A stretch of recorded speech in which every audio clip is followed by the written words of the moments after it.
என் 100 மெமரிஸோடைய phenol episode தான் பார்க்க போகிறோம். போன எபிசோடோடைய எண்டிங்கில் தான் ஜேபியில் ஹீரோயினையும் கிஸ் கொடுத்து இருந்திருப்பாங்க. இந்த சமயத்தில் தான் சியோஜங் ஹீரோயினை பார்க்கறதுக்காக இன்ஷாங்க்கு வந்து இருந்திருப்பாங்க. அந்த சமயத்தில் தான் இந்த காட்சியை இவங்க பார்த்துருந்துருப்பாங்க. அதில் இவங்க கொஞ்சம் பேடாக ஃபீல் பண்ண அடுத்த நாள் ஆகுது. ஹீரோயினி அவங்களுடைய டைரக்டரை பார்க்க போனால் அவங்க ஹீரோயினி மிஸ் கொரியாவை நிற்க சொல்ல ஹீரோயினிக்கு அதில் இன்ட்ரெஸ்ட் இல்லைன்னு சொல்கிறாங்க. இருந்தாலும் இந்த டைரக்டருக்கு ஹீரோயினியோட ஆசை என்னன்னு தெரியும், யூனிவர்சிட்டிக்கு போகணும் தானே. அதால் இந்த மிஸ் கொரியா காம்படிஷனில் வின் பண்ணால் ஹீரோயினிக்கு ஸ்காலர்ஷிப் பணம் கிடைக்குமா, அது மூலயமா இவங்க யூனிவர்சிட்டிக்கு போகலான்னு சொல்ல ஹீரோயினுக்கு இது ஒரு நல்ல ஐடியாவாக தான் இருக்குது. அதால் இதை பற்றி யோசிக்கிறேன்னு சொல்லிட்டு நெக்ஸ்ட்டு ஜேபியில் அதுக்கு அடுத்ததா இவங்க அம்மா கிட்ட கேட்டு பார்க்குறாங்க. அவங்க ரெண்டு பேருமே முழு சப்போர்ட் ஹீரோயினுக்கு தான் சொல்ல அதால் ஹீரோயினுமே அந்த காம்படிஷனில் நிற்க முடிவு எடுக்கிறாங்க. இன்னொரு பக்கம் சியோஜங் ஹாங்ஸிக்கை பார்க்க வந்திருக்காங்க. இவருமே என்ன பிரச்சனைன்னு கேட்கும்போது இவங்களும் எதுவும் இல்லைன்னு சொல்கிறாங்க. அதாவது இவங்க எப்பயுமே யாங்ஸிக் கிட்ட இருக்கும்போது தான் கம்ஃபர்டபுளாக இருக்கிறதா சொல்கிறாங்க. யாங்ஸிக்குமே அது புரியுது. சரின்னு சொல்லிட்டு யாங்ஸிக்குமே இவங்கள டின்னருக்கு இன்வைட் பண்ண, அதாவது இவங்க வீட்டுக்கு. ஆனால் இவங்களால ஹீரோயினை பார்க்க முடியாததுனால இவங்க அதை அவாய்ட் பண்ணிடுறாங்க. அப்படியே இவங்க ரெண்டு பேரும் பேசிக்கிட்டு இருக்கும்போது தான் எதாச்சும் யாங்ஸிக்கு வந்து ஹீரோயினி மிஸ் கொரியாவை நிற்கிற விஷயத்த சியோஜன் கிட்ட சொல்ல இவங்களுக்கு ஷாக் ஆகுது. ஏன்னா இவங்களுடைய சின்ன வயசு ஆசையுமே அதுதான். அதில் இவங்க இந்த விஷயத்தை கேட்டவொடனே ஸ்ட்ரெயிட்டாக இவங்க அம்மாவை பார்க்க போகிறது மட்டும் இல்லாமல் அவங்கக்கிட்ட இவங்க மிஸ் கொரியாவை நிற்கிற விஷயத்த சொல்ல அவங்க அம்மா அதை ஆரம்பத்தில் ரிஜெக்ட் பண்ணிடுறாங்க. அதாவது ஹீரோயினுடைய ப்ரீவியஸ் சலூன் எல்லாருக்கும் தெரிஞ்சிருக்கும். அந்த சலூன் முன்னவே சியோஜங் இந்த மாரி மிஸ் கொரியாவை நிற்கலாமான்ற மாரி சஜஸ்ட் பண்ணியிருப்பாங்க. ஆனால் இந்த இடத்துல சியோஜங்கோடைய அம்மா மறுத்து இருந்திருப்பாங்க. ஆனால் இந்த வாட்டி சியோஜங் உறுதியாக சொல்கிறாங்க, நான் எப்படி இருந்தாலுமே மிஸ் கொரியா க்ரௌனை வின் பண்ணுவேன், இது என்னுடைய சின்ன வயசு ஆசை, இந்த வாட்டி எனக்கு வாய்ப்பை தாங்கன்ற மாரி அவங்க அம்மா கிட்ட கெஞ்சி கேட்க அவங்களுமே சரின்னு சொல்லிட்டு இந்தமாரி சியோஜங் மிஸ் கொரியாவை நிற்க ஒத்துக்கிறாங்க. ஆனால் ஒரே ஒரு கண்டிஷன் இருக்கான், சியோஜங் இக்காரணத்தை கொண்டும் தோற்றுறக்கூடாதான். சியோஜங் அந்த க்ரௌனை எப்படினாச்சு வின் பண்ணணும்னு சொல்ல சியோஜங்க்கு அதில் ஃபுல் நம்பிக்கை இருக்குது. அடுத்ததாக ரெஜிஸ்ட்ரேஷன் செரிமோனியில் ஹீரோயினி சியோஜங் இவங்க ரெண்டு பேருமே ஒருத்தர் பார்க்குறாங்க. சரின்னு சொல்லிட்டு தனியாக உட்காந்து பேசுகிறாங்க. அந்த இடத்துல ஹீரோயினி ஜேபியில் பற்றி சியோஜங் கிட்ட சொல்ல வந்தா அவங்களுக்கு அந்த விஷயம் முன்னவே தெரியும்னு சொல்கிறாங்க. நீ ஜேபியிலோட மனசில் ஜெயிச்சிட்டு தானே, உனக்கு தான் ஜேபின்ற மாதிரி சொல்ல அதை கேட்டு ஹீரோயினுமே ஷாக் ஆகிறாங்க. அதுக்கப்புறம் சியோஜங் ஏன்ச்சு நின்று என்ன சொல்கிறாங்கன்னா, நம்ம ரெண்டு பேருமே காம்படேட், நம்ம ஒருத்தருக்கு ஒருத்தர் விட்டு கொடுக்கக்கூடாது, முடிஞ்ச அளவுக்கு போராடுவோன்னு சொல்ல ஹீரோயினுமே அதை ஒத்துக்கிறாங்க. அதுக்கப்புறம் சில ட்ரைனிங் வீக்ஸ் போகுது. அதில் ரெண்டு பேருமே திறமையாக ட்ரைனிங் பண்ணுறாங்க. அதுக்கப்புறம் இந்த மிஸ் கொரியா காம்படிஷனில் என்னெல்லாம் நடக்குன்ற மாரி மிஸ் கொரியா கேம்பில் எல்லாருக்கும் எக்ஸ்பிளைன் பண்ணிக்கிட்டு இருக்காங்க. சில பேசிக்ஸை மட்டும் மற்றவங்க கிட்ட சொல்கிறாங்க. இப்போது வீக்கெண்டை முடிச்சுட்டு எல்லாருமே இந்த இடத்துக்கு வரலான்ற மாதிரி சொல்ல எல்லாருமே அதில் செம ஆர்வமாக இருக்காங்க. இப்போது இவங்க மிஸ் கொரியா கேம்புக்கு போகிறதுனால ஜேபியில் கொஞ்சம் மிஸ் பண்ணுவோன்னு சொல்லிட்டு அவரோட இவங்க கொஞ்சம் டைம் ஸ்பெண்ட் பண்ண ஆரம்பிக்கிறாங்க. இப்படி டைம் ஸ்பெண்ட் பண்ணும்போது தான் ஜேபியில் ஹீரோயினை ரிப்பீட்டேட்டிவாக கிஸ் கொடுக்க ஆரம்பிக்கிறாரு. இந்த ஸ்வீட்டான சீனை அந்த சைடு வந்த ஃபேமிலி மெம்பர்ஸ் பார்த்துடுறாங்க. அவங்களுமே பார்த்து ஒரு பக்கம் அதிர்ச்சியாக அந்த இடத்துல ஜங்ஷனுக்கும் நல்லா பிடிச்சிருச்சு, ஹீரோயினிக்கு ஜேபியில் தான் பிடிச்சிருக்குன்னு சொல்லிட்டு அதால் அவரும் இந்த பக்கம் பார்த்துக்கிட்டு இருக்கேன். அப்படியே கொரியா கேம்புக்கு நம்ம திரும்ப வரோம். அந்த இடத்துல இப்போதைக்கு எல்லாருக்கும் ட்ரைனிங் எடுக்க போகிறாங்களே, கிளாஸ் பிரசிடென்ட் வேணும்னு சொல்கிறாங்க. எல்லாரையும் வழி நடத்த அந்த இடத்துல சியோஜங் கிளாஸ் பிரசிடென்ட்டாக இருக்கிறதா சொல்ல சரின்னு சொல்லிட்டு எல்லாருக்கும் ரூமை பிரித்து தராங்க. ஒரு ரூமில் 2 பேர் இருக்கணும்னு சொல்ல எதிர்பாராத வகையில் அந்த இடத்துல சியோஜங் ஹீரோயினி ஒரே ரூமில் இருக்கிற மாரி இருக்குது. இந்த இடத்துல ஹீரோயினி இதை ஒரு ஃபேட்டுன்னு சொல்கிறாங்க. அந்த இடத்துல இருக்கிற சியோஜங்கும் ஃபேட்டா டெஸ்டினியும் அது மாதிரிலாம் எனக்கு நம்பிக்கை இல்லைன்னு சொல்கிறாங்க. நான் இப்போதைக்கு கிளாஸ் பிரசிடெண்ட்டாக இருக்கிற வகையில் எல்லாரையும் போய் நான் செக் பண்ணி பார்க்குறேன்ற மாரி ஹீரோயினிக்கிட்ட பேசிட்டு அப்படியே போயிடுறாங்க. அதுக்கப்புறம் இவங்களுக்கு ஹார்டான ட்ரைனிங் வீக்ஸ் போகுது. எப்படி டான்ஸ் ஆடணும், எப்படி சில விஷயங்கள் பண்ணணுன்ற மாரி இவங்களுக்கு பயங்கரமாக அந்த ட்ரைனிங் வீக்ஸ் தான் போகுது. இதுக்கு நடுவில் இவங்களுக்கு வீக்கெண்ட் வர வகையில் ஹீரோயினி அவங்க வீட்டுக்கு திரும்ப போகிறாங்க. போனவுடனே இவங்களை வெல்கம் பண்ண அதிக ஆட்கள் இருக்காங்க. அந்த இடத்துல ஹீரோயினிக்கு தேவையான எல்லா ஃபுட்டுமே சமைச்சு தர. ஆனால் ஹீரோயினி ஒரே ஒரு ஆளுக்காக தான் காத்துக்கிட்டு இருக்காங்க. அது வேற யாரும் கிடையாது, ஜேபில். இந்த சமயத்தில் தான் ஜேபிலுக்கு செமினார் நடந்துன்னு இருக்கும். அதால் ஜேபிலால் அவசரமாக வர முடியல, கிளாஸ் ரொம்ப லேட் ஆகிடும். ஜேபிலும் வேறு வழி இல்லைன்ற மாரி அந்த செமினாரை முழுக்க அட்டன் பண்ணிருப்பாரு. அந்த சைட் சியோஜங் வீட்டுக்கு வந்தா அந்த இடத்துல யாருமே இவங்களை வர வைக்க இருக்க மாட்டாங்க. அந்த இடத்துல இருக்கிற ஹவுஸ் கீப்பர் லேடியுமே இவங்களுக்காக சமைச்சு வச்சதா சொல்ல ஆனால் இவங்க அம்மாவுக்காக தான் காத்துக்கிட்டு இருக்காங்க. கடைசி வரைக்குமே இவங்க அம்மா வந்த மாரியே தெரியல. அதில் இவங்க சாப்பிடாமலே அந்த மிஸ் கொரியா கேம்புக்கு திரும்ப போகிறாங்க வீக்கெண்ட் முடிச்சு. அந்த சமயத்தில் தான் ஜேபியில் அதுக்கு அடுத்ததா ஹீரோயினி 2 பேருமே சந்தோஷமாக சிரித்து பேசிட்டு சாப்பாடு ஊட்டி கொடுக்குறேன் அந்த சில சீன்லாம் பார்க்க இதை பார்த்துக்கிட்டு இவங்க வருத்தத்தில் உள்ளார போகிறாங்க. திடீர்னு இவங்க முகத்தில் சிரிப்பு தெரிய ஆரம்பிக்குது. என்னென்ன இவங்க அம்மா வந்துட்டாங்க, பேசுகிறாங்க. அதில் இவங்க அம்மா கிட்டேயும் ஆசையாக பேசலான்னு போனால் அந்த இடத்துல இவங்க வந்த வேகத்தில் சியோஜுங்கோடைய கன்னத்திலே அடிச்சிருவாங்க. இதுக்கு முன்னாடி சீனில் தான் பிரதர் ஜெயிலை விட்டு ரிலீஸ் ஆகிருந்திருப்பாரு. அந்த சமயத்தில் இவருக்கு இடம் இல்லாமல் இந்தமாரி அந்த மேனேஜர் இருக்கார்ல அவரோட தான் தங்கிக்கிட்டு இருப்பார். சும்மா இருக்கிற டைமில் டிவியை பார்க்கலாமே இவங்க போட்டு பார்த்தா அதில் சியோஜுங்கை பற்றி நியூஸ் போகும். 2 பேரும் அதிர்ச்சி ஆவாங்க. அந்த சமயத்தில் தான் சியோஜுங்கோடைய பேக்ரவுண்டை செக் பண்ணியிருப்பாங்க. இவன் ஒரு பணக்கார குடும்பத்தோடைய மகளாக இருக்கான்னு தெரிஞ்சுக்கிட்டு அந்த பணக்கார குடும்பத்தில் சில பணத்தை வாங்குவோன்னு சொல்லிட்டு சில ஃபேக்கான டாக்குமெண்ட்ஸ்லாம் எடுத்துக்கிட்டு போய் அவங்க கிட்ட சப்மிட் பண்ணால் இது மொத்தமே ஃபேக்னு ஈஸியாக அந்த லேடி கண்டுபிடிச்சிறாங்க. அதால் நான் உங்களுக்கு எதுவும் தர முடியாது. அது மட்டும் இல்லாமல் நான் முன்னவே சியோஜுங்கோடைய பேக்ரவுண்டை செக் பண்ணிட்டேன்னு சொல்ல அந்த சமயத்தில் கடுப்பான மேனேஜர், ஒருவேளை சியோஜுங் ஒரு கொலைக்காரியாக இருந்தால் அவன் என்னை பெண்ணை வச்சு கொலை பண்ண ட்ரை பண்ணியிருக்கான், எப்படியோ நான் உயிர் பழிச்சிருக்கேன், இதை நான் ப்ரெஸ்க்கு லீக் பண்ணுறேன்னு சொன்னால் அந்த லேடி அப்போ கூட பயப்படுற மாரியே தெரியல.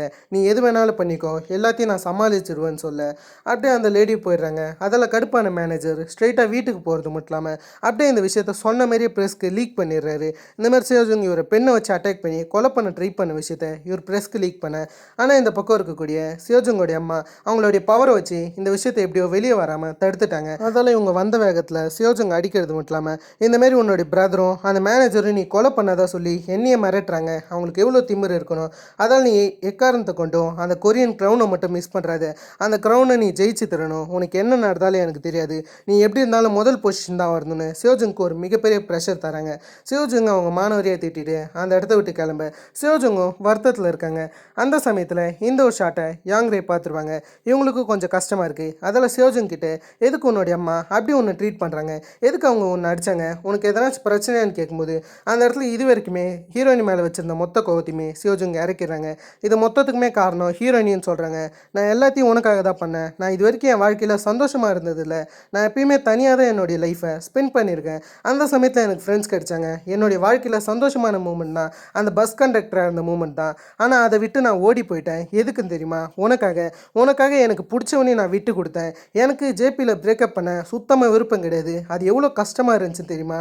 நான் உனக்காக தான் அவனை பிரேக்கப் பண்ணேன். அதுக்கப்புறம் உனக்காக தான் அந்த மேனேஜரை குத்தினேன். உனக்காக தான் இங்கேருந்து ஓடியாந்து இவ்வளோ கஷ்டத்தை நான் அனுபவித்தேன். எல்லாமே ஆக மொத்தத்தில் உன்னுடைய தப்பு தான், நீ தான் எல்லாத்துக்கும் காரணம்னு மொத்த பழியுமே ஹீரோயினி மேலே போட. இதை கேட்டு ஹீரோயினி அழுக ஆரம்பிக்கிறாங்க. அதுக்கப்புறம் இவங்களால் சியோஜுங் கிட்ட ஒரு வார்த்தையும் பேச முடியல. அடுத்ததாக மிஸ் கொரியா காம்படிஷனுக்காக எல்லாருமே ரெடி ஆகிக்கிட்டு இருக்காங்க. அந்த சமயத்தில் ஸ்பான்சர்னு சொல்லிட்டு ஒரு ஆள் உள்ளார நுழையிறாரு. அது வேற யாரும் கிடையாது, ஜங்ஷன் தான். அந்த இடத்துல ஹீரோயினியை தனியாக கூட்டிக்கிட்டு போகிறது மட்டும் இல்லாமல் இவர் என்ன சொல்கிறாருன்னா, நான் ஒன்றும் இங்கே ஜட்ஜ் கிடையாது, அதே சமயத்தில் எனக்கு இதுக்கு ஸ்பான்சர் பண்ணுற ஐடியா கூட இல்லை, என்னுடைய அப்பா தான் சஜஸ்ட் பண்ணார், அது மூலியமாக தான் நான் இதுக்கு ஸ்பான்சர் பண்ணுறேன். நீ ஒரு விஷயத்தை மறந்துடாத, எப்பயுமே நான் உனக்கு பின்னாடி இருப்பேன், நான் உன்னுடைய நிழலாட்டம் உன்னையே ஃபாலோ பண்ணிக்கிட்டு இருப்பேன், நான் உன்னுடைய முடிவை மதிக்கிறேன். எனக்கும் மேலே லவ் இருந்துச்சு தான், ஆனால் இப்போ அது ஒரு ஃப்ரெண்ட்ஷிப்பாக மாறிடுச்சு, அதில் எதுக்கும் கவலைப்படாத, அதெல்லாம் நான் எப்பயுமே உனக்கு பின்னாடி தான் இருப்பேன்னு ஹீரோனிக்கு ஒரு நம்பிக்கையை தரும். அடுத்ததாக மிஸ் கொரியாவுக்கான ஒரு சின்ன ட்ரையல் நடக்குது. எல்லாருமே கரெக்டாக டான்ஸ் ஆடுறாங்களா, எல்லாமே பர்ஃபெக்டாக இருக்கான்னு அந்த ட்ரையலில் எல்லாருமே கேமராவை வச்சு செக் பண்ணிக்கிட்டு இருக்காங்க. அந்த சமயத்தில் எல்லாமே முடிச்சுட்டு சியோஜுங் போகலான்னு இருக்கும்போது திடீர்னு இவங்க பின்னாடி திரும்பி பார்த்தா அந்த இடத்துல மேனேஜர் கேமராமேனோட ஒரு ஆளாக நிற்கிறாரு. அந்த சமயத்தில் சியோஜுங்க்கு பயமாயி ஒரு மாதிரி அவங்க மயக்கம் போட்டு விழுந்துடுறாங்க. அப்புறம் இவங்களை ஹாஸ்பிட்டலில் அட்மிட் பண்ணுறாங்க. அந்த இடத்துல சியோஜுங் நடந்த சம்பவத்தை ஹீரோயின் கிட்ட சொல்கிறாங்க. அதாவது இவங்க மேனேஜரை பார்த்தது, அதுக்கடுத்தது அந்த மேனேஜர் இவங்களை கொல்ல துடிச்ச மாரி இருந்ததா இவங்க மென்ஷன் பண்ண. அதுக்குள்ளார அந்த அம்மா வந்துடுறாங்க. அதில் ஹீரோயினை வெளியே போக சொல்லிட்டு நடந்த விஷயங்களை சியோஜுங் கிட்ட கேட்க சியோஜுங்க அந்த விஷயத்த சொன்னவனே இவங்க என்ன சொல்கிறாங்கன்னா, நீ எதை பற்றி கவலைப்படாத, மிஸ் கொரியாவுக்கான க்ரௌனை மட்டும் நீ பாரு, நான் அந்த மேனேஜரை டீல் பண்ணிக்கிறேன், எதை பற்றி வருத்தப்படாதுன்னு சியோஜுங் கிட்ட சொல்ல அதுக்கேற்ற மாரி இந்த அம்மா சில அசாசியன்ஸ் ஹயர் பண்ணுறாங்க. அந்த அசாசியன்ஸ் வந்து இந்த மாதிரி அந்த மேனேஜரை கிட்னாப் பண்ணுறது மட்டும் இல்லாமல் அவருடைய வாயில் அதிகமாக சரக்கு ஊற்றி இதை ஒரு சூசைட் ஆட்டம் அவங்க பண்ண ட்ரை பண்ணுறாங்க. அதாவது இவன் சரக்கு குடிச்சிட்டு அப்படியே பிரிட்ஜில் இருந்து விழுந்த மாரி அதெல்லாம் அதிக சரக்கு அவனுடைய வாயில் ஊற்றிட்டு அப்படியே பிரிட்ஜிலேருந்து தள்ளி விட்றாங்க. இவங்களும் கொஞ்சம் நேரம் வெயிட் பண்ணுறாங்க. அவன் வெளியே வரலன்னு ஒன்று அந்த இடத்த விட்டு போயிட்டாங்க. ஆனால் கடைசியில் அந்த மேனேஜர் உயிரோடு தான் இருக்காரு. கொஞ்சம் சஃபரோட எப்படியோ அவர் மேலே வந்துடுறாரு. இந்த ஒரு சம்பவம் அவருடைய கோவத்தை உச்சபட்சத்துக்கு மாற்றிடுது. அதில் அவர் வீட்டுக்கு வரது மட்டும் இல்லாமல் கத்தியை எடுத்து நான் சியோஜுங் எல்லாரையுமே கொல்ல போகிறேன்ற மாரி கத்திக்கிட்டு இருக்கேன். இந்த விஷயத்த பிரதரும் கேட்டிருந்திருப்பாரு. அவர் வரது மட்டும் இல்லாமல் அவன் எதுக்கு சியோஜுங்கை கொல்லணும், நான் எதுக்கு அவளை பற்றி கவலைப்படுறேன்ற மாதிரி சியோஜுங் மேலே திடீர்னு ஒரு அக்கறையாக இருக்கும். அதில் வேகமாக மிஸ் கொரியா கேம்புக்கு போகிறது மட்டும் இல்லாமல் அந்த இடத்துல ஒரு எச்சரிக்கை பண்ணலான்னு இருப்பார். இந்த மாதிரி சியோஜுங் ஆபத்துன்னு எவ்வளோ சொன்னாலும் அங்கே இருக்கிறவங்க உள்ளார ஓடுற மாதிரி தெரியாது. அந்த சமயம் தான் பஸ் வந்து மிஸ் கொரியா காம்படிஷனுக்காக போகும். அதில் சியோஜுங்கை பார்த்து இவர் அந்த பஸ்ஸை சேஸ் பண்ணும்போது ஒரு பைக் இடிச்சு அதே இடத்துல ஒரு மயக்கமாயிடுவார். அடுத்ததாக ஜேபிலும் எப்போ டியூட்டி முடியும், எப்போ ஹீரோயினை பார்க்கலான்னு காத்துக்கின்னு இருக்காரு. ஏன்னா மிஸ் கொரியா காம்படிஷனுக்கு போகணும்னு யோசிக்கிறாரு. அந்த சமயத்தில் கொலீக்ஸ்லாம் இவரை போக சொல்கிறாங்க. இவருமே தேங்க்ஸ் சொல்லிட்டு போகலான்னு இருக்கும்போது ஆம்புலன்ஸ் சத்தம் கேட்குது. இவர் ஒரு டாக்டர்ன்ற பட்சத்தில் அதை பார்த்து தான் தரணும். அதை பார்க்கும்போது தான் அதில் இருக்கிறது சியோஜங்கோடைய பிரதர்னு தெரிய வருது. இவர் முன்னவே சியோஜங்கோடைய பிரதரை பார்த்துருக்கனால ஐடென்டிட்டியை ஈஸியாக கண்டுபிடிச்சிட்டாரு. அது மூலியமாக இவர் ஹாஸ்பிட்டலில் இருக்கும்போது சியோஜங்க்கு பிரச்சனைன்ற விஷயத்த இந்த மாதிரி ஜேபிஎல் கிட்டே சொல்கிறாரு. அது மட்டும் இல்லாமல் அந்த மேனேஜர் கையில் கத்தி இருந்தாலும் சியோஜங்க கொல்ல போகிறான்ற மாரி அவன் சொன்ன மொத்த விஷயத்துமே ஜேபிஎல் கிட்ட சொல்ல, இதை கேட்ட ஜேபிஎல் முடிஞ்சாலுக்கு மிஸ் கொரியா காம்படிஷனுக்கு வரணுன்ற மாரி வேகமாக வந்துக்கிட்டு இருக்காரு. இதுக்கு பேரலாகவே இந்த மாதிரி மிஸ் கொரியா காம்படிஷனில் எல்லாருக்கிட்டையும் கேள்வி கேட்பாங்க. அதுக்குள்ள சியோஜங் கிட்டேயும் கேள்வி கேட்கும்போது அவங்க முக்கியமாக என்ன சொல்கிறாங்கன்னா, அவங்கள விட்டு அந்த பஸ் போன மாரி அவங்க மென்ஷன் பண்ணுறாங்க. அதாவது இவங்களை விட்டு எல்லாமே போயிடுச்சுன்றதை தான் பஸ்ன்னு மென்ஷன் பண்ணுறாங்க. அதுக்கப்புறம் இவங்க என்ன சொல்கிறாங்கன்னா, என்கிட்ட மட்டும் ஒரு டைம் மிஷின் இருந்துச்சுன்னா நான் 5 நிமிஷத்துக்கு முன்னாடி போய் யார் மிஸ் கொரியாவாக இருப்பாங்கன்ற விஷயத்த பார்ப்பன்ற மாரி சொல்ல, இதே கேள்வியை தான் அந்த பக்கம் ஹீரோயினி கிட்டே கேட்குறாங்க. உங்ககிட்ட டைம் மிஷின் இருந்துச்சுன்னா நீங்கள் என்ன பண்ணுவீங்கன்னு கேட்டால் ஹீரோயினி அவங்க பஸ் கண்டக்டராக இருந்த அந்த ப்ரீடுக்கு போகிறதா சொல்கிறாங்க. முக்கியமாக அவங்கக்கிட்ட எல்லாமே இருந்துச்சு. அதே சமயத்துலேயே ஒரு ஃப்ரெண்டு இருந்தாங்க. என்னுடைய ப்ரெஷியஸான ஃப்ரெண்டை நான் அந்த சமயத்தில் மிஸ் பண்ணிட்டேன். ஆனால் அவங்கள என்னை விட்டு போகாத மாரி நான் டைட்டாக பிடிச்சிப்பேன். அவங்களுக்கு தேவையான மொத்த விஷயங்களையும் செய்வேன். என்னுடைய பெஸ்ட் ஃப்ரெண்டுக்காக நான் எது வேணாலும் செய்வேன்ற மாரி சியோஜங்க தான் அவங்க மென்ஷன் பண்ணுறாங்க. இது மற்றவங்களுக்கு தெரியாது, இருந்தாலும் நமக்கு தெரியும். அது வகையில் இவங்க அந்த ஒரு விஷயத்த சொல்ல, அது கேட்டோன்னே சியோஜங் எமோஷனல் ஆகிடுறாங்க.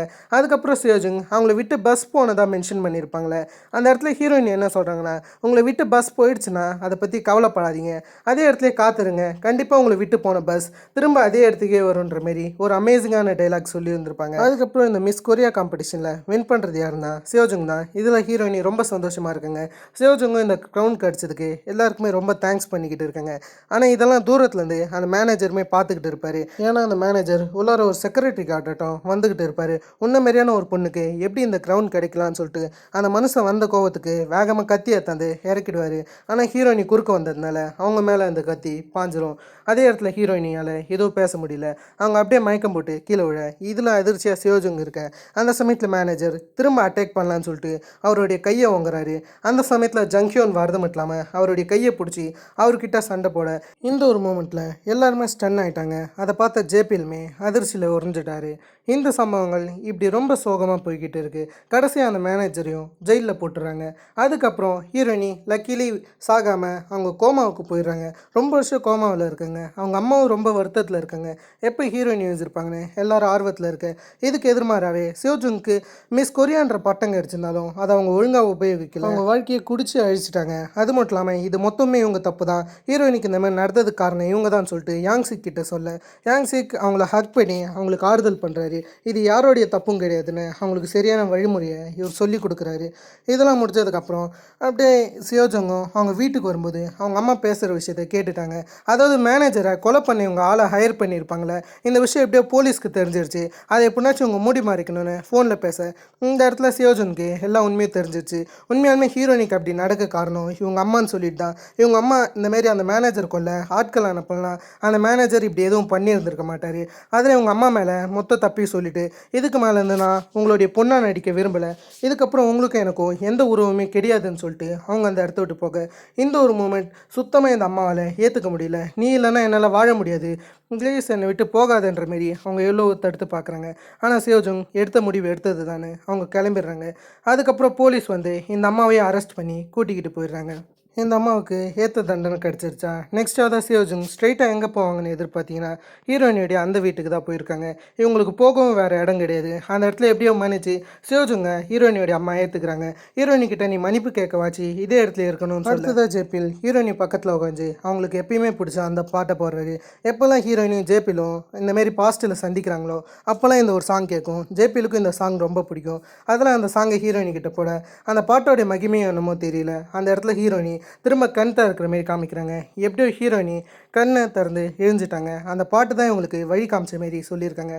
அது மூலியமாக எப்படியோ இந்த இடத்துல ஹீரோயினி கண்ணை திறக்க இந்த ஒரு மூமெண்ட்டில் எல்லாருமே ரொம்ப சந்தோஷமாக இருக்காங்க. இப்போ வருஷம் 1990 ஆகுது. இப்போது ஹீரோயினி அவங்க கனவுபடியே யூனிவர்சிட்டிக்கு வந்துட்டாங்க. ஏன்னா சியோஜுங் அவங்களுக்கு கிடைச்ச ஸ்காலர்ஷிப்பை ஹீரோயினிக்கு விட்டு கொடுத்து வந்திருப்பாங்க. அதில் ஹீரோயினி அவங்க கனவுபடியே படிக்க ஆரம்பிச்சிட்டாங்க. அப்புறம் எல்லோரும் சந்தோஷமாக இருக்கும்போது ஜேபிஎல் ஹீரோயினிக்கிட்ட இந்தமாரி ஹீரோயினி கிராஜுவேட் ஆனதுக்கப்புறம் மேரேஜ் பண்ணலாமான்னு கேட்க ஹீரோயினுமே அதுக்கு ஓகே சொல்லிட்டாங்க. நெக்ஸ்ட்டாக தான் நமக்கு ஜங்ஷியோனை காமிக்கிறாங்க. அவர் இப்போதைக்கு அவங்க அப்பாவுடைய கம்பெனியை நல்லா பார்த்துக்கிறாரு, சிஓவும் மாறிட்டார்.